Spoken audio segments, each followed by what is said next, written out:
Morning बच्चों। करते हैं आज की क्लास स्टार्ट। 3 मार्केट हम पढ़ चुके हैं और अभी क्लास के पहले मैं आपको रिवाइज भी करा चुका हूँ। अभी शुरू करते हैं फोर्थ मार्केट, और फोर्थ मार्केट है हमारी ओलिगोपोली। ओलिगोपोली एक ऐसी फॉर्म ऑफ मार्केट होती है जहाँ पे बहुत कम क्या होते हैं, बहुत कम कौन होते हैं, सेलर। मतलब फ्यू होते हैं, कुछ ही, जिनको आप उंगलियों पे गिन सकते हो। कुछ ही सेलर होते हैं, बशर्ते, या आपको ये याद रखना चाहिए कि हर एक सेलर बहुत बड़ा सेलर होता है। मतलब उसके पास मार्केट शेयर क्या होता है, ज्यादा होता है। ठीक है ना। और ओलिगोपोली ओलिगोपोली फॉर्म ऐसी होती है मार्केट की जिसको ऐसे ही स्टार्ट कर सकते हैं आप, जिसको ऐसे ही नहीं स्टार्ट कर सकते आप। इसके लिए क्या लगता है बच्चों, बहुत बड़ी इन्वेस्टमेंट लगती है। क्या लगती है? बहुत बड़ी इन्वेस्टमेंट लगती है। दैट्स वाई यहाँ पे ना जल्दी से कोई एंटर नहीं करता। जल्दी से कोई एंटर इसलिए नहीं करता बिकॉज यहाँ पे बहुत ज्यादा बड़ी इन्वेस्टमेंट होती है, छोटी मोटी इन्वेस्टमेंट नहीं होती है। ठीक है ना। वन बाय वन देखना चालू करते हैं। हल्का फुल्का सा मैंने आपको ओलिगोपोली के बारे में बताया, एक एक बुलेट पढ़ते हैं और समझते हैं। It is a form of the market in which there are a few big sellers. ये मार्केट की ऐसी फॉर्म है जहां पे कुछ ही क्या होते हैं, फ्यू होते हैं। अ फ्यू बिग सेलर, होते तो कुछ ही है लेकिन हर एक सेलर बहुत बड़ा सेलर होता है। ठीक है ना। Of a commodity and a large number of buyers, खरीदार बहुत सारे होते हैं। जो कार मैन्युफैक्चरर है वो कुछ ही है, हर एक मैन्युफैक्चरर बहुत बड़ा है। चाहे वो महिंद्रा लो, चाहे सुजुकी लो, चाहे बाकी कोई दूसरा लो, आप कोई भी मैन्युफैक्चरर उठा लो, कुछ ही है, गिनती चुनती के 10-15। और हर एक सेलर बहुत बड़ा है लेकिन खरीदार बहुत ज्यादा है, बिकॉज गाड़ी एक दो पांच बंदे को कोई ना चाहिए, है ना। बहुत पब्लिक एट लार्ज लोगों को चाहिए। ठीक है। Each seller has a significant share. Significant मतलब बहुत बड़ा, बहुत ज्यादा। ठीक है ना। हर एक सेलर के पास सिग्निफिकेंट, बहुत ज्यादा क्या होता है, शेयर होता है। किसका? मार्केट का।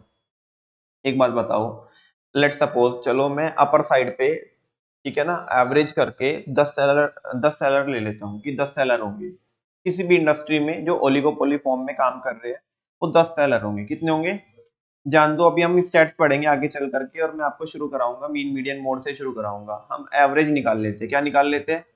एवरेज ही निकाल लो। ठीक है ना। अगर 10 सेलर है मार्केट में और 100% शेयर होता है कंप्लीट, तो 100% शेयर को एवरेज कर लो 10 सेलर से, तो एक बंदे के पास मार्केट का कितना शेयर होगा? 10%। ठीक है ना। तुम ऐसा मत सोचना कि 10% छोटा सा शेयर होता है। भाई पूरी, मान लिया अगर भारत की मार्केट की अगर आप बात करो, पूरी भारत की मार्केट का 10% शेयर तुम्हारे पास अगर है तो बहुत बड़े सप्लायर हो आप। समझ में आ रही है बात? छोटा मोटा देश कोई है भारत, है ना। तो आपके पास 10% मार्केट शेयर है तो बहुत बड़े सप्लायर आप हो। तो ये वही कह रहा है कि हर एक सेलर के पास सिग्निफिकेंट शेयर होता है मार्केट का, because there are only a few seller, क्योंकि कुछ ही तो सेलर होते हैं। जबकि अगर आप किसी में मोनोपोलिस्टिक कंपटीशन की बात करोगे, है ना, रेडीमेड गारमेंट्स के जो मैन्युफैक्चरर है उनकी बात करते हैं, है ना, पता नहीं कितने कितने लाखों होंगे, कितने लाखों मैन्युफैक्चरर होंगे, लाखों करोड़ों इन द सेंस। समझ में आ रही है ना। यहाँ पे कितने हैं? 10, 10 नहीं तो 20, 20 नहीं तो 25। वो तो मैं बहुत ऊपर जाके बता रहा हूँ, 25 नाम तो गिना भी नहीं सकते एक सेगमेंट में कार कार वगैरह के। या जो स्टील मैन्युफैक्चरर है, सीमेंट मैन्युफैक्चरर है, एल्यूमिनियम वगैरह में जो वर्क करते हैं, तो ये इस तरह के कुछ सेक्टर है। ठीक है। अभी आगे आएंगे, यहाँ पे सारे नाम आएंगे। तो कह रहे हैं कि यहाँ पे जो हर एक फर्म होती है उसका सिग्निफिकेंट शेयर होता है मार्केट का, बिकॉज कुछ ही तो सेलर होते हैं। अच्छा, the price and output decision of one seller significantly impact the price and output decision of other in the market. कह रहे एक बंदे ने जो प्राइस का डिसीजन लिया है कि प्राइस कितना रखना है, कम रखना है, ज्यादा रखना है, आउटपुट कम करना है या ज्यादा करना है, इसके डिसीजन लेने से दूसरे वाले के ऊपर क्या पड़ जाता है? इम्पैक्ट पड़ जाता है। देखो, उसमें नहीं पड़ता था, किसमें? परफेक्ट कंपटीशन में, बिकॉज वहां पे वो छोटा पार्ट था, पूरी मार्केट का छोटा पार्ट था, तो वो कुछ भी कर रहा था तो पूरी मार्केट के ऊपर इंपैक्ट नहीं पड़ रहा था। लेकिन तुम यहाँ पे खुद सोचो, यहाँ पे जो हर एक सेलर है वो बहुत बड़ा सेलर है, और अगर वो कुछ भी डिसीजन लेगा, वो प्राइस में कम ज्यादा करेगा, प्रोडक्शन कम ज्यादा करेगा, तो दूसरे के ऊपर क्या पड़ेगा? इम्पैक्ट पड़ेगा, बिकॉज ये पूरी मार्केट का एक सिग्निफिकेंट शेयर लेके बैठा है। समझ में आ रही है बात? मान लिया आज क्या करते हैं, कोई भी जैसे होंडा सिटी ले लो, होंडा सिटी एक कार है, एक वरना है, ठीक है ना। दोनों सेम से लेवल की कार है, मेरे ख्याल प्राइस में भी ज्यादा फर्क नहीं होगा, मुश्किल से 50,000 1 लाख रुपए का मे भी फर्क हो सकता है, पक्का मेरे को भी नहीं पता, मैं जस्ट अपने मन से बता रहा हूँ, इतना ही होना चाहिए, ठीक है। अच्छा, डिजाइन में तो फर्क है ही है, नो डाउट, लेकिन लोग मतलब ऐसे साथ में देखते हैं कि या तो होंडा सिटी के लिए जा रहे हैं या वरना के लिए जा रहे हैं, कि भाई मेरे को वरना लेनी है या होंडा सिटी लेनी है, ठीक है। अभी एक बात बताओ, अगर ना वरना के प्राइसेस में चेंजेस होंगे, प्राइस ऐसे तो चेंज नहीं करेंगे, 200 रुपए चेंज कर दिए, 500 रुपए चेंज कर दिए, ठीक है ना, 30 40 50 हजार रुपए चेंज होंगे, समझ में आ रही है बात। अगर वरना के प्राइस में चेंज होता है तो होंडा सिटी के ऊपर इसका इम्पैक्ट पड़ेगा, उन्हें भी क्या करने पड़ेंगे, प्राइस चेंज करने पड़ेंगे। अगर वरना कुछ एड ऑन फीचर दे रही है, चलो ये तो प्राइस वॉर हो गया, ये तो क्या हो गया, प्राइस वॉर, जैसे हमने किस में भी देखा था, मोनोपोलिस्टिक कंपटीशन में भी देखा था, देखो यहाँ पे भी प्राइस वॉर होता है, लेकिन ये फिर करते नहीं है प्राइस वॉर, क्योंकि पता है कि हम प्राइस में चेंज करेंगे तो वो भी प्राइस में क्या कर देगा, चेंज कर देगा, मतलब कम करेंगे तो वो भी कम कर देगा, हम ज्यादा करेंगे तो वो कुछ भी नहीं करेगा, ठीक है ना। तो ये भी नॉन प्राइस कंपटीशन में खेलते हैं, किस में खेलते हैं, नॉन प्राइस कंपटीशन में, कि हम अपनी कार में और क्या एड ऑन फीचर दे सकते हैं, ठीक है ना, क्या उसमें और एड ऑन कर सकते हैं, इनोवेशन क्या कर सकते हैं, ठीक है। जैसे मैं भी वो देख, आपने उसको जानते हो, टैग बर्नर को जानते हो। हाँ, तो उसने भी आई थिंक एक किया की गाड़ी की कुछ वो की थी, मतलब एक ऐसा रिव्यू वगैरह किया था, तो उसमें वो दिखा रहा था कि वो किया ने वो पूरा उसमें पैनल दिया है सामने, ठीक है, इधर से अगर तुम जिधर से भी बैक करोगे तो वो उधर का ही कैमरा क्या कर देगा, एक्टिव कर देगा, ठीक है। और उसमें एक ऐसा मोड था कि अगर आप किसी हाईवे पे चल रहे हो तो आपको स्टीयरिंग छेड़ने की जरूरत नहीं है, वो बिल्कुल सीधे उसमें बिल्कुल एक उसमें कंसिस्टेंटली चलेगी वो सीधे बिल्कुल, ठीक है ना, जैसे वो होता है। अच्छा, सामने कोई अगर ऑब्जेक्ट आ जाएगी तो ऑटोमेटिक क्या कर देगी, वो रुक जाएगी। तो ये चीज अब तुम समझ आ रही ना, ये प्राइस कंपटीशन है कि नॉन प्राइस कंपटीशन है, नॉन प्राइस कंपटीशन। अब किया कि उस लेवल की जो कोई कॉम्पिटिटर होगा, उस गाड़ी का जो कोई भी कॉम्पिटिटर होगा, तो वो ये चीज ऐड ऑन करेंगे कि यार प्राइस में नहीं खेलने का, यार कोई बंदा 15 20 लाख रुपए खर्च कर रहा है, ठीक है ना, वो क्या चिल्लू पिल्लू 10 20 हजार रुपए के ऊपर मरेगा। हाँ बोलो ना, जो कोई 20 15 20 लाख रुपए खर्च कर रहा है। तो अभी क्या होगा ना, बेसिकली अभी वो इन चीजों के ऊपर लेके खेलते हैं कि हम और इतने रुपए में और एड ऑन क्या दे सकते हैं। कभी भी तुम देखो बड़ी चीज लेके आओ तो इंसान पैसों के ऊपर कम मरता है, उस टाइम पे देखता है कि इतने ही पैसों में दूसरे वाले में कितने फीचर आ रहे हैं और इसमें कितने फीचर आ रहे हैं, जिसके अंदर फीचर क्या होंगे, ज्यादा होंगे। जैसे मान लो तुम मोबाइल भी लेने के लिए जाओ, तो मोबाइल में भी तुम ये देखते हो इतने रुपए का ये आ रहा है, इतने का ये आ रहा है, इसमें इतने मेगापिक्सल का कैमरा है, उसमें कुछ भी नहीं है कैमरा, है ना। तो वो ये फीचर के ऊपर कस्टमर क्या करता है, जज करता है, तो फिर ये नॉन प्राइस कंपटीशन भी खेलते हैं। तो मैं बात कर रहा था कि एक के डिसीजन लेने से ना दूसरे के ऊपर क्या पड़ता है, इम्पैक्ट पड़ता है, क्योंकि हर एक बंदा बड़ा शेयर लेके बैठा है मार्केट में, ठीक है।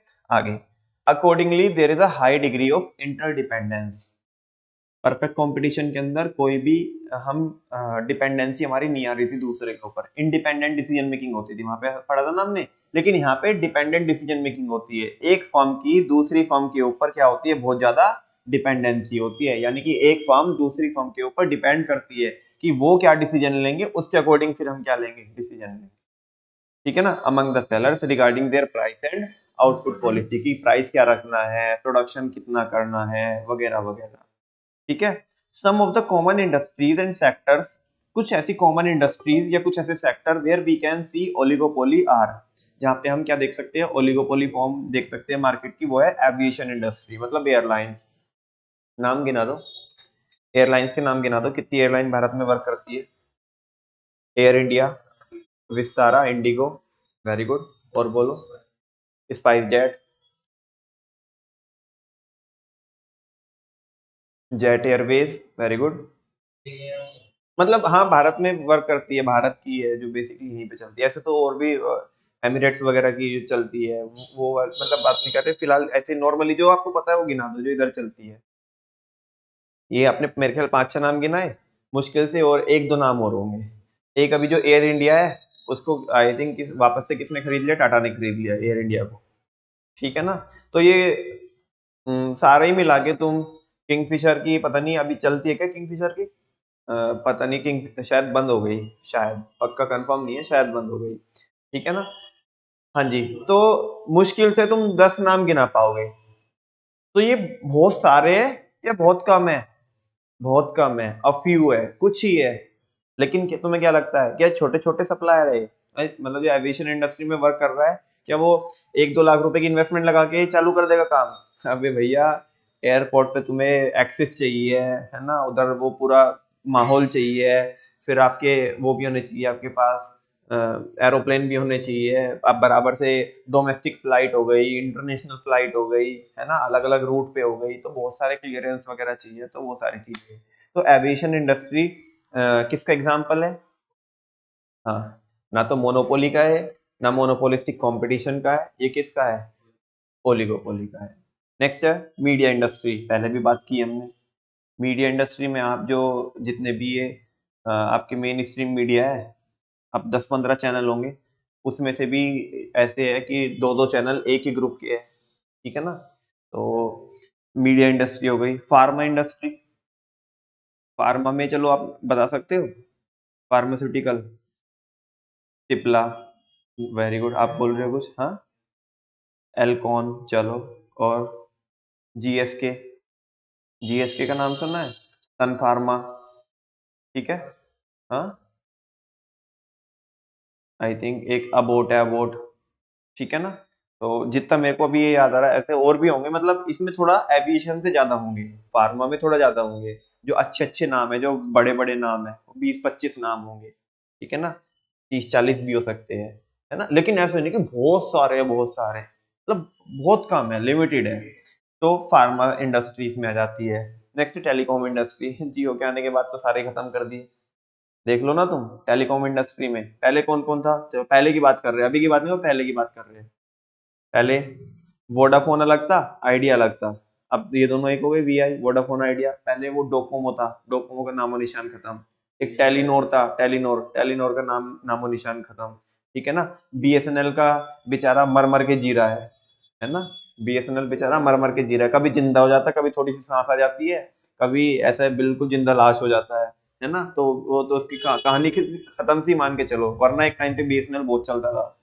ठीक है। और क्या है जो फिर भी जो टक्कर दे पा रहा है, मतलब बस सस्टेन ही करा पा रहा है अपने आप को जियो के सामने, वो एयरटेल। कौन है? और एक्चुअल में अगर बात करोगे तो मार्केट में दो ही प्लेयर है, या तो जियो या तो एयरटेल। बाकी वीआई की भी कहानी खत्म है, वोडाफोन आइडिया की भी कहानी खत्म है, ठीक है ना। और बीएसएनएल की भी कहानी खत्म सी मान के चलो। सारे ही लगा लोगे, एक आध और लगा लोगे, तो 5-6 से फालतू नहीं है। और अगर मेन की बात करोगे, तो मेन तो मोटा भाई है वही, जियो। और बाकी उसके सामने एयरटेल है, ठीक है ना। वो एयरटेल को भी बहुत मतलब लॉस सफर करना पड़ रहा है, किसके सामने? जियो के सामने। मार्केट का सीन ही चेंज कर दिया पूरा। तो टेलीकॉम इंडस्ट्री ये किस में आती है? ओलिगोपोली में आती है, एक्सेट्रा। कह रहे there is a cut throat competition in the market, गला काट कंपटीशन होता है यहाँ पे, गला काट कंपटीशन। कुछ ही तो सप्लायर है, कुछ ही तो सप्लायर है, और उन्हीं के बीच में क्या हो रहा है, बहुत जबरदस्त कंपटीशन। फॉर एग्जांपल, थोड़ा और अभी अपर क्लास का एग्जांपल लेते, लाइट क्लास का। There are only a few car producers in the global market, like Toyota, Ford, GM, Audi, बीएमवीए, Volkswagen are some well known brands. ठीक है ना। ये उससे नहीं मैच कर रहा हूं मैं, क्या महिंद्रा बोलेरो से कभी मैच कर रहे हो? ये अब थोड़ा सा लाइट क्लास है, ठीक है ना, उस तरह के एग्जांपल। तो इसमें आप इसको ले सकते हो, जैगुआर को ले सकते हो, रेंज रोवर वगैरह, है ना, 2-3 ब्रांड इसमें और ऐड कर दो। ठीक है। हालांकि अलग अलग जो वो है, जो कुछ मॉडल्स है, कुछ जो ब्रांड है, वो इन कंपनीज के अंदर ही कवर हो जाते हैं। जैसे ये वॉक्सवैगन, ये इसकी अलग अलग आती है, फोर्ड के अंदर काफी कवर हो जाते हैं, है ना। आप ऐसे बोलोगे कि ये आपका फॉर्चुनर, तो ये टोयोटा की है, ठीक है ना। तो ये ही कुछ मैन्युफैक्चरर है। मैंने अगर 4-5 नाम लिखे, तो इसमें आप ऐड ऑन करके 10-15 लिख दोगे, ठीक है ना। फिर इसमें इसके साथ फिर वो मत लिखना यहाँ पे कि वो रोल्स रॉयस, लैम्बोर्गिनी, वो फिर वो इसकी भी लाइट क्लास हो गई, और ठीक है ना।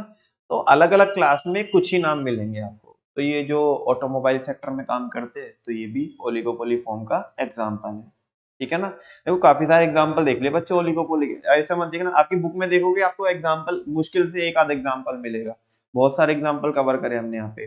फार्मा इंडस्ट्री हो गई, बोलो ना, टेलीकॉम इंडस्ट्री हो गई, मीडिया हो गई, एविएशन हो गई, ऑटोमोबाइल सेक्टर हो गया, सीमेंट इंडस्ट्री हो गई, स्टील इंडस्ट्री हो गई, ठीक है ना। फार्मा आई थिंक मैंने बोल ही दिया। तो ये सब किसके एग्जाम्पल है, ओलिगोपोली के।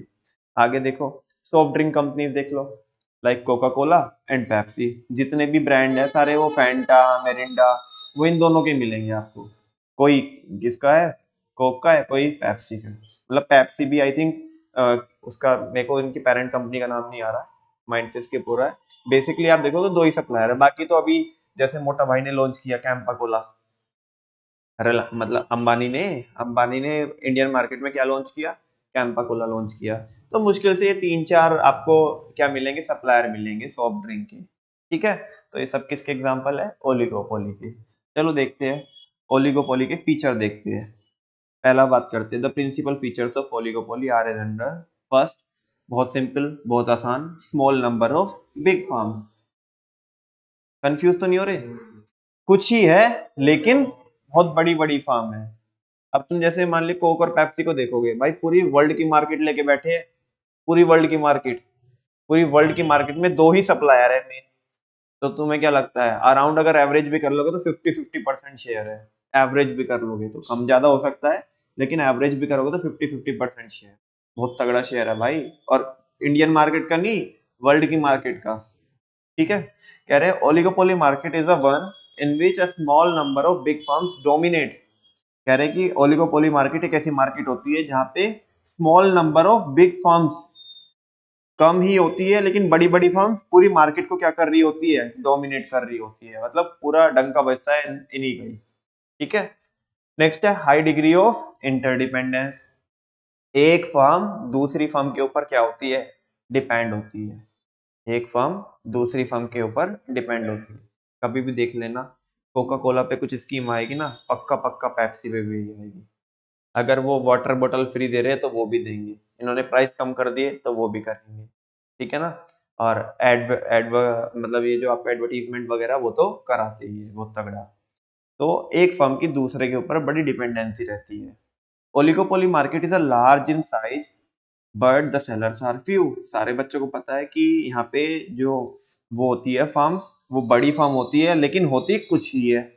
Because of this there is a high degree of interdependence, जिसकी वजह से काफी ज्यादा क्या होती है, इंटरडिपेंडेंस होती है एक फार्म की दूसरे फार्म के ऊपर, among the farms, about their price and output policy, की प्राइस को लेकर के और आउटपुट को लेकर के। The price and output behavior of one farm significantly depends on the possible reaction of rival farms in the market। कह रहे कि प्राइस क्या होगा, प्रोडक्शन कितना करेंगे, एक फर्म प्राइस क्या रखेगी, प्रोडक्शन कितना करेगी, ये डिपेंड करता है ना, सामने वाली फर्म के रिएक्शन के ऊपर कि वो कैसे रिएक्ट करेगी। देन हम क्या करेंगे, जैसे वो एक्ट करेगी वैसे हम रिएक्ट करेंगे उसके अकॉर्डिंग, ठीक है ना।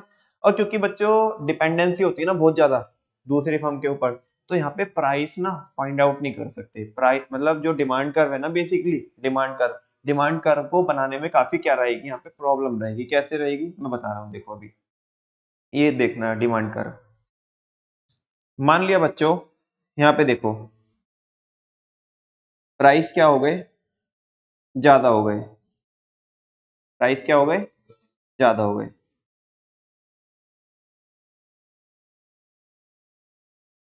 डिमांड में देखो कितना फर्क आया है, प्राइस तो इतने से चेंज हुए थे, हाँ बोलो, प्राइस तो इतने से चेंज हुए थे, और क्वांटिटी डिमांडेड में देखो ज्यादा चेंज हुआ है। और ऊपर वाला कर्व आप देख रहे होंगे, ऊपर वाला जो कर्व है वो कैसा है, फ्लैट है कि स्टीप है, वो फ्लैट है। और नीचे वाला कर्व देखो पी से डी तक, वो क्या है, स्टीप है। बात समझ में आ रही है। अच्छा, अगर एक फर्म ने यहाँ पे क्या कर दिए, प्राइस बढ़ा दिए, क्या कर दिए, एक फर्म ने प्राइस बढ़ा दिए, तो हम कुछ भी नहीं करेंगे, हम बढ़ाएंगे ही नहीं प्राइस, क्योंकि उसने बढ़ाए। हमें तो यार हमें तो ये करना है ना कि कस्टमर को क्या करना है, इन्फ्लुएंस करना है। उसने बढ़ाए तो बढ़ाए, हम नहीं बढ़ाएंगे। लेकिन अगर उसने कम कर दिए तो हम क्या कर देंगे, हम भी कम कर देंगे, बिकॉज हमें मार्केट का जो शेयर है अपना, जो डोमिनेंसी है वो बना के रखनी है। तो यहाँ पे क्या होता है, जो डिमांड कर्व होता है ना, वो एक टाइप से इनडिटर्मिनेट होता है। क्या होता है? इनडिटर्मिनेट, मतलब मुश्किल होता है उसे ट्रेस करना, उसे बनाना क्या होता है, मुश्किल होता है। मे बी आपको ये 40% समझ में आया होगा, और समझ में आ जाएगा, एक बार टेक्स्ट पढ़ो इसका। देखो, difficult to trace the demand curve of the firm. Firm का जो डिमांड कर्व होता है उसको ट्रेस कर पाना काफी डिफिकल्ट होता है। मतलब हम ये जैसे नॉर्मली बोल देते हैं ना कि इस मार्केट का जो कर्व होगा वो स्ट्रेट लाइन होगी, जैसे इसमें बोल देते परफेक्ट कंपटीशन में। मोनोपोली में मोनोपोलिस्टिक कंपटीशन बोल देते हैं डाउनवर्ड स्लोप होगा। कैसा होगा? इसमें बताया नहीं जा सकता कि कैसा होगा डिमांड कर्व, बिकॉज यहाँ पे काफी ज्यादा इंटरडिपेंडेंसी है ना दूसरी फर्म के ऊपर। दैट्स व्हाई एक बार देखो, it is not possible to determine the demand curve of the firm. इस मार्केट में फर्म का डिमांड कर्व निकाल पाना काफी मुश्किल होता है ओलिगोपोली में, because it is not possible to establish any accurate relationship between price and quantity demanded. जैसे कि मैंने अभी बताया यहाँ पे, क्योंकि प्राइस और क्वांटिटी डिमांडेड में क्या नहीं किया जा सकता ना, रिलेशनशिप को इस्टेब्लिश नहीं किया जा सकता। कैसे? वापस से फिर बोलता हूँ, जैसे मैंने अभी तो बोला अभी आपको, बेटा नॉर्मल क्या होता है कि अगर प्राइस क्या होंगे, कम होंगे, प्राइस क्या होंगे, कम होंगे, तो नॉर्मल डिमांड जो लॉ ऑफ डिमांड है वो क्या बोलता है कि प्राइस के कम होने से डिमांड क्या होनी चाहिए, बढ़नी चाहिए। लेकिन ध्यान से सुनना, अभी जो मैं लाइन बोलूंगा ना, अभी आपको ये पूरा का पूरा पॉइंट क्या हो जाएगा, समझ में आ जाएगा, पूरा का पूरा हेडिंग आपको समझ में आ जाएगी। नॉर्मली वापस से बोलो कि लॉ ऑफ डिमांड बोलता है कि प्राइस अगर कम होंगे तो डिमांड क्या होनी चाहिए। अच्छा सुनो ना, मैंने प्राइस क्या कर दिए, कम कर दिए। क्या कर दिए? तो मेरी डिमांड क्या होनी चाहिए, मेरे प्रोडक्ट की बढ़नी चाहिए कि नहीं बढ़नी चाहिए। और क्योंकि मैं ओलिगोपोली मार्केट में क्या करता हूँ, ऑपरेट करता हूँ, और तुम भी ओलिगोपोली मार्केट में ऑपरेट करते हो। मैंने प्राइस कम करे, तुमने मेरे से ज्यादा प्राइस कम कर दिए। मैंने प्राइस कम करे, तुमने मेरे से ज्यादा प्राइस कम कर दिए। अब बताओ, क्या वैसे तो मेरी डिमांड बढ़नी चाहिए थी according to the law of demand, लेकिन बढ़ेगी क्या? क्यों नहीं बढ़ेगी? बिकॉज तुमने मेरे से ज्यादा प्राइस कम कर दी। बात समझ में आ रही है? हाँ बोलो ना। तो उस केस में तो देखो ये हुआ, सुनो, मैंने हल्के से ही प्राइस बढ़ाए थे। मैंने क्या किया था? हल्के से ही प्राइस बढ़ाए थे। देखो क्वांटिटी डिमांडेड कितनी ज्यादा कम हो गई, क्योंकि दूसरे पे मूव कर जाएंगे। हाँ बोलो ना। ठीक है। अच्छा, अब यहाँ पे आ जाओ बच्चों, नीचे में आ जाओ। मैंने देखो प्राइस कितने ज्यादा चेंज किए बच्चों, यहाँ देखना नीचे में, मैंने प्राइस कितने ज्यादा चेंज किए। इतने ज्यादा प्राइस चेंज कर दिया मैंने, मतलब इतना ज्यादा प्राइस कम कर दिया।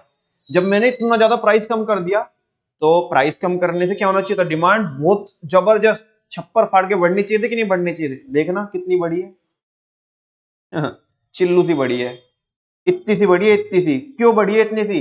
अबे अगले ने और भी ज्यादा प्राइस कम कर दिए होंगे। समझ में आ रही ना बात? तो वैसा, तो बच्चों ये जो कर्व बन जाता है ना, ये जो कर्व बनता है, ये कर्व ऐसे बनता है। एक सेगमेंट तो इसका कर्व का होता है फ्लैटर, और एक होता है स्टीपर। इसे बोलते हैं किंक्ड डिमांड कर्व। कैसा बोलते हैं? किंक्ड डिमांड कर्व। ठीक है ना? ये अभी देखो इसे क्या बोल रहा है। किंक का मतलब समझते हो? किंक मतलब ये ऐसा बैंड सा रहता है जो झुका हुआ हो, झुका हुआ बैंड रहता ना, बैंड, तो वैसा वैसा उसे बोलते हैं किंग डिमांड का। इसको किसने डिफाइन किया है? पॉल्स वीजी ने डिफाइन किया है, अभी बता रहा हूँ। पहले वाला बुलेट बताओ, मुझे पढ़ के बताओ कि ये तुम्हें समझ में आया कि नहीं आया।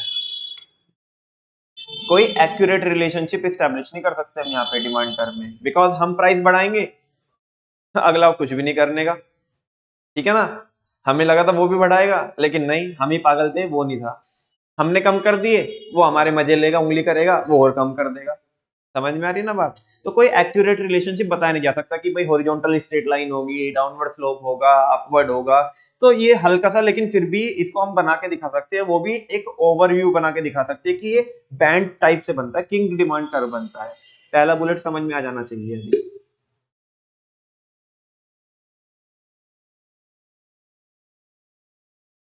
दूसरा पढ़ू? किसमें? ओलिगोपोली में नॉन प्राइस में ही खेलते हैं। दैट्स वाई वो इसमें खेलते नहीं, उन्हें पता ही है कि ना तो कोई डिमांड, भाई मैं कम करूंगा प्राइस, अगला और कम कर देगा प्राइस। अब तुम जैसे भी देखो, मान लिया एविएशन इंडस्ट्री की अगर हम बात करें, तो नॉन प्राइस कंपटीशन में खेलते हैं। प्राइस तो बहुत ज्यादा फ्लक्चुएट करता रहता है। तुम इंस्टेंटली फ्लाइट कराओगे तो महंगी होगी, बहुत पहले करा दोगे तो बहुत सस्ती भी हो जाएगी। लेकिन इंसान ये देखता है, मान लिया कोई चलो पहली बार गया, पहली बार तो वो देखेगा भाई जिसमें सस्ती होगी उसमें जाऊंगा, लेकिन फिर उसे लगा यार उसमें तो सर्विस मजा नहीं आया। हाँ बोलो ना। फिर वो प्राइस को नहीं देखेगा, फिर वो देखेगा भाई सर्विस किस में बढ़िया मिल रही है। किंगफिशर इसी चीज को लेके तो खेलता था। वो एयर होस्टेस ऐसी रखते थे, वो पूरा 6-6 फीट वाली, जिनका फेयर कॉम्प्लेक्स, वो उधर वो विजय माल्या था ना, खुद पे खुद उनका क्या लेता, इंटरव्यू लेता था एयर होस्टेस का वो। तो इंसान बोला एक बार किंगफिशर में गया ना, कह रहा नहीं भाई किसी और में जाऊंगा, किंगफिशर में जाऊंगा मैं तो। खैर, केवल जो बिजनेस चलता है वो मॉडल से नहीं चलता, बिजनेस मॉडल से चलता है। तो आज किंगफिशर में और विजय माल्या का भी आता पता नहीं है, भाग गया। ठीक है। खैर, तो इधर ना ओलिगोपोली में भी नॉन प्राइस कंपटीशन को लेके खेलते जाता। ठीक है, क्योंकि प्राइस में वैसे भी ना तो प्राइस के थ्रू डिमांड कर्व भी नहीं बनाया जा सकता, और फिर प्राइस प्राइस खेलेंगे तो टॉम एंड जेरी वाला खेल हो जाएगा, सिंपल। ठीक है ना। तो it means when a firm lowers it's price, वही बात बोल रहा है जो मैं बता चुका हूँ आपको, कि जब फर्म क्या करती है, अपने प्राइस कम करती है, demand for its product may not increase. जरूरी नहीं है कि प्राइस के कम करने से डिमांड, क्यों, अगले ने और भी ज्यादा कम कर दिए होंगे price, because the rival firms में lower the price proportionately greater. In an oligopolistic market में firms can not have a fix demand curve, firm का कोई फिक्स डिमांड कर्व नहीं होता, since it keeps changing as competitor change the prices, क्योंकि change होता रहता है, जैसे जैसे कौन चेंज करेगा प्राइस, कॉम्पिटिटर चेंज करेगा, है ना, प्राइस चेंज करेगा, क्वांटिटी ऑफ आउटपुट चेंज करेगा, वगैरह वगैरह। लेकिन फिर भी कोशिश कर सकते हैं, है ना, कोशिश कर सकते हैं। हाउएवर, एन अमेरिकन इकोनॉमिस्ट, एक अमेरिकन इकोनॉमिस्ट जो है Paul Sweezy, came up with the king demand curve. उसने बोला कि इस मार्केट के अंदर जो डिमांड कर्व बनता है वो किंग डिमांड कर्व बनता है। कैसा बनता है, किंग, मतलब हल्का सा झुका हुआ। ठीक है ना, पहले ऐसे आएगा फ्लैट, फिर वो स्टीप हो जाएगा, है ना। तो अंडर ओलिगोपोली, तो ये बोल रहे हैं कि किंग डिमांड कर्व हाइपोथेसिस होता है। हाइपोथेसिस का मतलब थियरी समझ सकते हो आप, कि इन्होंने किंग डिमांड कर्व की थियरी दी ओलिगोपोली में, कि किंग डिमांड कर्व होता है। ये उसका डायग्राम है बच्चों। नेक्स्ट है एंट्री बैरियर्स। क्या है, एंट्री बैरियर्स। ऐसे कोई ना मुंह उठा के कल को आ जाएंगे हम, चलो ओलिगोपोली मार्केट में एंटर करते हैं, वे जाना मुंह धो के तेरा घर जाएगा, तेरी साथ पुछते जाएगी। ठीक है ना, ऐसे कोई ना एक गाड़ी लेके तो लगा ली मैंने दुकान, और अब मैं क्या करूंगा, बिजनेस करूंगा। भाई मोटा पैसा चाहिए, मोटा पैसा। समझ में आ रही है बात। ठीक है। Entry barriers, there are various barriers to the entry of new firms. बहुत ज्यादा बैरियर होती है नई फर्म की एंट्री पे। These are created through patent rights. यहाँ पे क्या होते हैं, पेटेंट राइट्स होते हैं। तुम्हें क्या लगता है जितने भी ये कार वगैरह के क्या रहते हैं, जितने भी डिजाइन रहते हैं, अलग अलग मॉडल्स होते हैं, ठीक है ना, क्या ये बस ऐसे ही बस बना दिया और फिर बस चला रहे गाड़ी। हर एक कार का क्या रहता है, पेटेंट रहता है। हाँ बोलो ना। ऐसे तो वरना जो मॉडल को लोग सबसे ज्यादा पसंद करेंगे तो सारी कंपनी बिल्कुल हूबहू वैसे बना के निकाल देगी ना। तो इनके पेटेंट रहते हैं इनके पास, and are almost similar to those under monopoly. और समझ के चलो कि मोनोपोली के जैसा होता है। ठीक है। Due to this existing firm earn abnormal profit in the long run. तो यहाँ पे ना जो फर्म होती है वो बहुत मोटा पैसा कमाती है, एक्स्ट्रा नॉर्मल प्रॉफिट कमाती है। तुम्हें क्या लगता है, वो 5-5 10-10 रुपए के ऊपर कार बेचते होंगे, या 1000-2000 रुपए के ऊपर कार बेचते होंगे। ठीक है ना, 4-4 5-5 लाख रुपए नॉर्मल वाली के बता रहा हूँ, जो 15 से 20 लाख वाले रेंज में अगर आप जाओगे तो 4-4 5-5 लाख रुपए का प्रॉफिट मार्जिन रहता होगा। ठीक है ना। और जो अपर ब्रांड है, जो लाइट क्लास से है, ठीक है ना, उनमें ब्रांड ब्रांड ही बेच रहे हैं। वो क्या बेच रहे हैं, तुम्हें क्या, जैसे रोल्स रॉयस है ना, तो रोल्स रॉयस लेट सपोज तुमने 6 करोड़ की खरीदी, कितने की खरीदी, 6 करोड़ की। तुम्हें क्या लगता है कि उसकी 3-4-5 करोड़ की कॉस्ट होगी, उसकी 1-2 करोड़ की कॉस्ट होगी। हद से हद बता रहा हूँ, हद से हद। मैंने कहीं पे देखा था 1.25 करोड़ की आई थिंक कॉस्ट, कस्टमाइजेशन वगैरह करके 1.25 करोड़। बाकी सब ऊपर का क्या है, मार्जिन। हाँ बोलो ना। तो वैसा, तो कह रहे हैं यहाँ पे फर्म क्या करती है, एबनॉर्मल प्रॉफिट कमाती है। क्या कमाती है, हालांकि जैसे एविएशन इंडस्ट्री की अगर बात करोगे तो बेचारों के लिए, उनके लिए बड़ा दुख है एविएशन इंडस्ट्री में। एविएशन इंडस्ट्री में क्या होता है ना, उन्हें तो बहुत लॉस भी सफर करना होता है, बिकॉज उनकी डिपेंडेंसी किसके ऊपर होती है, ऑक्यूपेंसी के ऊपर। किसके ऊपर? कि भाई फ्लाइट में ऑक्यूपेंसी है या नहीं है। मान लिया ऐसा है कि फ्लाइट चल रही है लेकिन फ्लाइट में ऑक्यूपेंसी है ही नहीं, खाली पड़ी है सारी सीटें, तो फिर बड़ा दिक्कत हो जाएगी। समझ में आ रही ना बात? हम मान लिया एक उसमें सीटिंग कैपेसिटी कितनी की है, 150 लोगों की सीटिंग कैपेसिटी है एक फ्लाइट में, और बैठे उसमें 5। समझ में आ रही ना? तो ऐसे में बड़ी दिक्कत हो जाती है एविएशन इंडस्ट्री को। खैर ये यहाँ पे नहीं लिखा, मैं अलग से बता रहा हूँ आपको। तो फिलहाल क्या है कि फिलहाल के तौर पे एंट्री बैरियर होती है यहाँ पे, नई फर्म एंटर नहीं कर सकती, और क्योंकि पुरानी फर्म और वो भी कुछ ही होती है तो एक्स्ट्रा नॉर्मल प्रॉफिट कमाती है ज्यादातर फर्म यहाँ पे, एक्सेप्ट एविएशन इंडस्ट्री। ठीक है, नेक्स्ट है बच्चों तुम्हारे वाला पॉइंट, नॉन प्राइस कंपटीशन। चूहे बिल्ली का खेल नहीं खेलते, तो नॉन प्राइस कंपटीशन में खेलते हैं कि हम और क्या बेटर ऑफर कर सकते हैं कस्टमर को। Under oligopoly firms avoid price competition. Firm किसको अवॉइड करती है? प्राइस कंपटीशन को अवॉइड करती है। They focus on non price competition. ये किस पे फोकस करते हैं? In India both Coke and Pepsi drink sell at the same price. देख लो तुम, दोनों सेम ही प्राइस पे बिकती है, ठीक है ना। However, in order to increase its share of the market, each firm adopt non-price competition. अपना मार्केट शेयर बढ़ाने के लिए दोनों नॉन प्राइस कंपटीशन में क्या करती है, ऐसा खेलती है। कैसे? Coke and Pepsi sponsor different games and sports. छोड़ो ना, एक इसमें आ जाओ। मतलब मैं ऐसे प्रमोट नहीं कर रहा। रेड बुल, जितने भी एडवेंचर वाले वो होते हैं, स्पोर्ट्स होते हैं, टास्क होते हैं, कौन स्पॉन्सर कराती है? सब में देखना, सबके बैकएंड में देखना, रेड बुल मिलेगी तुम्हें। कौन मिलेगी? चाहे वो स्पेस से कूदना हो, किसी बंदे ने, देखना तुम यूट्यूब पे सर्च करके देखना कि रेड बुल कैसे कैसे एडवेंचरस एक्टिविटीज स्पॉन्सर कराती है, कि मतलब ऐसा स्पेस में से एक बंदे ने कूदना है और वो आके नीचे पड़ेगा, ठीक है। तो ऐसे ये काम कौन करा रही है? Red bull. भाई रेड बुल यही बेच रही है, ठीक है ना, कि एडवेंचर और वो विंग्स वगैरह, ये फलाना ढिमकाना, वो सारी चीजें जितने भी वो देखो फॉर्मूला 1 वगैरह होता है, या वो ऐसी वो छोटी छोटी सी कार होती है, मेरे को नाम नहीं पता उसका क्या है, कि ऐसे इधर से कुछ तो ऐसा स्लोप टाइप से है, और वो कार ऐसे जाएगी और पूरा उछल के उसे उधर जाना है, पता नहीं कहाँ जाके तो गिरेगी वो। या जितना तुमने देखा हो वो ऐसे एडवेंचरस बाइक सी होती है, और वो उसमें पहाड़ियों में ऐसे कूद कूद के उन्हें लेके जाना हो ऐसे, तो सबके पीछे देखना सबकी स्पॉन्सर कौन होती है? Red bull. तो ये नॉन प्राइस कंपटीशन में खेलते हैं, ठीक है।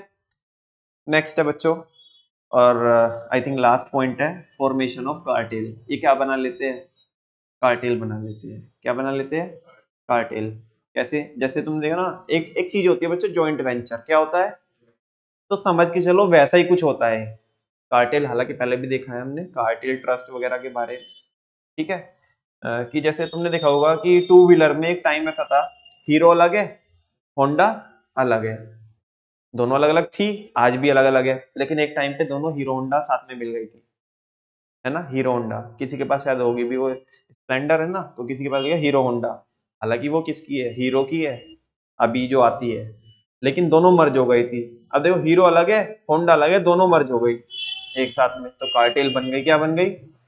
मारुति सुजुकी का आपने नाम सुना होगा, मारुति अलग है, सुजुकी अलग है, लेकिन एक टाइम पे दोनों साथ में थी, तो कार्टेल बन जाती है। देखो, टू अवॉइड कंपटीशन, किसको अवॉइड करने के लिए? ओलिगोपोली फर्म क्या करती है? अक्सर क्या बना लेती है? कार्टेल बना लेती है। Under it output and prices are fixed by the various firms as a group. यहाँ पे क्या होता है ना, जो प्राइस और आउटपुट वगैरह है, कि कितना प्रोडक्शन करेंगे, क्या प्राइस रखेंगे, सारी फर्म मिलके, या जितनी भी फर्म है वो मिलकर के कलेक्टिवली ग्रुप में क्या लेते हैं? डिसीजन लेते हैं, ठीक है ना। समटाइम्स द लीडिंग फर्म, कई बार उनमें से एक मुखिया चुन लेते हैं। कौन चुन लेते हैं? मतलब मेन जो हेड होता है, ठीक है ना, कि भाई इन सारों में से ये मेन हेड है, ठीक है ना, ये फर्म क्या है? हेड है। तो जो लीडिंग फर्म होती है उसे बोलते हैं लीडिंग फर्म, जो लीड कर रही है सबको। तो leading firm in the market is accepted by the cartel as a price leader. उसको सब लोग एक्सेप्ट कर लेते हैं कि भाई ये हमारा लीडर है, ये ही क्या करेंगे, सारी चीजें सेट करेंगे, कि किस भाव में बेचना है, कितना प्रोडक्शन करना है, कब कम करना है, कब ज्यादा करना है, वगैरह वगैरह। All firms in the cartel choose the same price. और उसके बाद क्या होता है? सारी फर्म कार्टेल में, जो भी कार्टेल का जो पार्ट है, जो मेंबर फर्म्स है, वो सेम प्राइस क्या करेगी, सेलेक्ट करेगी, डिसाइड करेगी, मतलब अडॉप्ट करेगी, decided by the price leader. जो किसने डिसाइड किया है, प्राइस लीडर ने। ठीक है बच्चों, और इसी के साथ साथ हमारी ओलिगोपोली मार्केट क्या हो जाती है, खत्म हो जाती है। थोड़ा सा ये चैप्टर रह गया, फिलहाल इसकी एमटी देखते हैं कि फीचर्स क्या क्या होते हैं। तो फीचर्स है बच्चों ओलिगोपोली के, बिड बीसीसी। क्या है, bid BCC. B stand for big farms, small number of big farms. I stand for interdependence, high degree of interdependence. D stand for difficult, difficult to trace the demand curve of the firm, bid BCC. B stand for barrier, entry barrier. C stand for competition, बोले तो non price competition, and again C stand for cartel, formation of cartel। ये क्या बना लेते हैं, cartel बना लेते हैं। ठीक है, कोई डाउट तो नहीं है बच्चों? अच्छा, एक ये छोटा सा कॉन्सेप्ट और देख लो, और फिर एक टॉपिक बचेगा, ये हम बाद में देख लेंगे। ड्यूओपोली। बच्चों ड्यूओपोली क्या होती है, ये ओलिगोपोली एक स्पेशल टाइप की ओलिगोपोली होती है, नाम से डिफाइंड है ड्यूओपोली, जहां पे केवल दो ही फर्म होती है, बस दो ही फर्म होती है। ये स्पेशल टाइप की ओलिगोपोली होती है। जैसे कोक एंड पेप्सी है ना, तो ये क्या है, ये ड्यूओपोली है। मतलब है तो ओलिगोपोली, लेकिन ओलिगोपोली में भी ये क्या है, ड्यूओपोली है, क्योंकि दो ही फर्म है बस। ठीक है, देख लेते हैं। It is a special form of oligopoly, ये ओलिगोपोली की स्पेशल फॉर्म होती है, in which there are exactly two seller, जहां पे एक्जेक्टली कितने सेलर होते हैं, दो सेलर होते हैं। Under duopoly it is assumed that the product sold by two firms is homogeneous. अक्सर इनका जो प्रोडक्ट होता है ना, वो कैसा होता है, होमोजेनियस होता है, एक जैसा होता है। जैसे हालांकि अगर आप ड्रिल डाउन करके देखोगे, कोक में और पेप्सी में दोनों के टेस्ट में बहुत फर्क है, बहुत फर्क है। सबकी क्लास भी अलग अलग है ना, पीने वाले दोनों के अलग अलग है। लेकिन अभी जैसे हमने कोका कोला की डिमांड करी, किसकी डिमांड करी, कोका कोला की डिमांड करी, लेकिन अगले के पास नहीं है कोका कोला, तो हम बोलते चल ठीक है, पेप्सी तो होगी, वो ले आ, थम्स अप तो होगी, वो ले आ। ठीक है ना, तो लगभग लगभग होमोजीनियस मान के चलो, हालांकि होता नहीं, कंपनी के पॉइंट ऑफ व्यू से देखो तो होता नहीं है, लेकिन ऐसा मान के चलो भी कॉन्सेप्चुअली, यहाँ पे थियोरेटिकली, कि दोनों फर्म क्या करती है, होमोजीनियस प्रोडक्ट बेचती है, and there is no substitute for it, और इनका कोई भी सब्स्टिट्यूट नहीं होता, बस ये आपस में ही क्या है, सब्स्टिट्यूट मान के चलो, बाकी इनका और कोई सब्स्टिट्यूट नहीं है। For example Pepsi and Coca Cola in the soft drink market, Pepsi Coca Cola soft drink market में, ये ड्यूओपोली का एग्जांपल है। एयरबस एंड बोइंग, ये ऊपर बताया था, एयर, हालांकि वो हमने पढ़ा था किसमें, मोनोपोली में, किसमें पढ़ा था, मोनोपोली में, लेकिन आप इसे इसमें भी कंसीडर कर सकते हो, क्योंकि दो ही फर्म है। ठीक है ना, Airbus and Boeing in the commercial large jet aircraft market. तीसरा एग्जांपल है master card and visa in the payment solution market. Master card देखा होगा आपने, है ना, और वीजा, ये दो क्या है, ड्यूओपोली के एग्जांपल है। ठीक है, और बच्चों एक टॉपिक और रहता है हमारा, टाइप्स ऑफ ओलिगोपोली। हालांकि यार 5 मिनट लगेगी इसको खत्म करने में, ठीक है ना, अभी लो ये चैप्टर, फिर अदरवाइज 15 मिनट लगा करके फिर दूसरी हमें करनी पड़ेगी, तो इसको अभी कर लो। Types of oligopoly, last topic है। Different types of oligopolies are listed as under. चार तरह की ओलिगोपोली होती है। एक तो डिओपोली तो करा दी मैंने, उसको सेपरेट रखना। एक ये देखो प्योर और परफेक्ट ओलिगोपोली।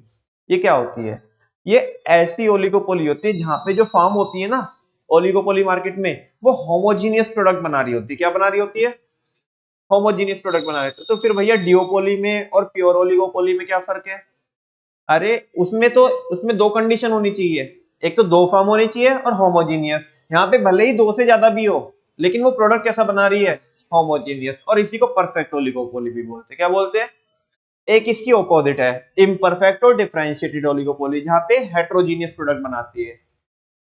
समझ में आ रही है आपको बात, मतलब इन द सेंस कि उसका प्रोडक्ट अलग है, मेरा प्रोडक्ट अलग है, तो ये इम्परफेक्ट और डिफरेंशिएटेड ओलिगोपोली बोलते हैं। ठीक है, अच्छा कोल्यूसिव कौन सी होती है, कोल्यूसिव ओलिगोपोली जहां पे आपस में फर्म्स कार्टेल बना लेते हैं, मिल जाते हैं, जॉइंट वेंचर कर लेते हैं टाइप का, कोल्यूड हो जाते हैं, मिल जाते हैं, उसे बोलते हैं कोल्यूसिव ओलिगोपोली। ठीक है ना, एक होती है इसकी ऑपोजिट नॉन कोल्यूसिव, ए तू भाई तू तेरा देख बिजनेस, मैं मेरा देखूंगा, वो कह रहे आपस में मिल जाते हैं, नहीं नहीं नहीं मिलने नहीं, तू अपना देख मैं अपना देखूंगा, इसे बोलते हैं नॉन कोल्यूसिव ओलिगोपोली। चलो इनका टेक्स्ट देख लेते हैं। प्योर और perfect oligopoly, if the firms produce homogeneous product, अगर फर्म कैसा प्रोडक्ट बनाती है, homogeneous, then it is called pure oligopoly. तो इसे क्या बोलते हैं, प्योर ओलिगोपोली बोलते हैं और परफेक्ट ओलिगोपोली बोलते हैं। It is rare to find a pure oligopoly, ये काफी रेयर होती है, ठीक है ना। मतलब ऐसी सिचुएशन काफी रेयर होती है कि जो सारी फर्म्स है ना, जितनी भी, कुछ ही फर्म्स है लेकिन सारी की सारी फर्म्स एक ही जैसा प्रोडक्ट बना रही है, बिल्कुल होमोजेनियस बना रही है, ऐसा रेयर होता है। बट सीमेंट, लेकिन कुछ एग्जांपल बता रहा है, cement industry, steel industry, aluminium industry and chemical producing industries are considered under pure oligopoly. ये 3-4 एग्जांपल है। क्यों, एक बात बताओ, चाहे सीमेंट किसका हो, अल्ट्राटेक का हो, चाहे सीमेंट किसका हो, अंबुजा का हो, टेस्ट करके देखते हो, चेक करके देखते हो कि कौन सा बढ़िया लग रहा, ये कर दो जी, पिंक वाला पैक कर दो। हाँ, ऐसा करते हो क्या, नहीं ना, वो है तो सीमेंट ही ना। वैसे तो बहुत रेयर है प्योर ओलिगोपोली मिलना, लेकिन फिर भी ये इसके एग्जांपल है भाई, सीमेंट तो सीमेंट है। अब ऐसा तो है नहीं कि वो सीमेंट की जगह मिट्टी बेच देंगे, वो बात अलग है, बनता मिट्टी से ही है, ठीक है ना, मतलब स्पेशल टाइप की वो उससे बनता है, जो पत्थर का वो निकलता है ना, चूरा टाइप से निकलता है, तो उसमें केमिकल्स वगैरह मिला करके, बाकी चीजें मिला करके बनता है। तो ये चीज कह रहे हैं। तो नेक्स्ट है बच्चों, इम्परफेक्ट और differentiated oligopoly. If the firm produce differentiated product, अगर फर्म कैसे प्रोडक्ट प्रोड्यूस कर रही है, डिफरेंशिएटेड, अलग अलग कर रही है, then it is called differentiated oligopoly और imperfect oligopoly. Firm in the automobile sector, भाई होंडा सिटी अलग है, उसके फीचर अलग है, डिजाइन अलग है, वरना अलग है, बाकी और दूसरी कार क्या है, अलग है, ठीक है ना। ऐसे जैसे एसयूवी मार्केट में महिंद्रा भी ऑपरेट कर रही है, किया भी ऑपरेट कर रही है, सबके डिजाइन क्या है, अलग अलग है। तो वो हो गई इम्परफेक्ट या डिफरेंशिएटेड ओलिगोपोली, ठीक है। Firm in the automobile sector sector या एंड्रॉइड एंड आईओएस, ठीक है। नेक्स्ट है collusive oligopoly. If the firm cooperate with each other, अगर एक फर्म दूसरे को क्या कर रही है, कोऑपरेट कर रही है, मतलब हेल्प कर रही है, मर्ज हो जा रही है एक टाइप के, इन डिटरमाइनिंग प्राइस और आउटपुट और बोथ, प्राइस सेट करने में, प्रोडक्शन की यूनिट सेट करने में, या दोनों को सेट करने में, इट इज कॉल्ड कॉल्यूसिव ओलिगोपोली। इसे क्या बोलते हैं, कॉल्यूसिव ओलिगोपोली बोलते हैं, कोऑपरेटिव ओलिगोपोली भी बोलते हैं, क्या बोलते हैं, cooperative oligopoly. For example hero Honda, Maruti Suzuki, यही एग्जांपल दिए मैंने, आज के टाइम पे नहीं है, ये पुराने टाइम के एग्जांपल है, ठीक है ना। नेक्स्ट है non collusive oligopoly. If the firm are in an oligopoly market, अगर फर्म किस में होती है, ओलिगोपोली मार्केट में होती है, कॉम्पीट विद ईच अदर, और आपस में एक दूसरे से क्या कर रही है, मर्ज नहीं हो जा रहे हैं, कोऑपरेट नहीं कर रहे, कॉम्पीट कर रहे हैं, भाई लड़ना मैदान में आ, तू अपना धंधा कर, मैं अपना धंधा करूंगा, ठीक है ना। Then it is called a non collusive और नॉन कोऑपरेटिव ओलिगोपोली। तो इसे क्या बोलते हैं, नॉन कॉल्यूसिव, नॉन कोऑपरेटिव क्या बोलते हैं, ओलिगोपोली बोलते हैं। For example Coke and Pepsi, Android and iOS. तो देखो ये किस में भी आ जाएंगे, नॉन कॉल्यूसिव के भी एग्जांपल है भाई, कोक एंड पेप्सी अलग अलग सेपरेट सेपरेट बिजनेस कर रही है, ऐसे एंड्रॉइड और आईओएस भी, और ये किसका भी एग्जांपल है बच्चों, इम्परफेक्ट का भी एग्जांपल है ना, कि अलग अलग है।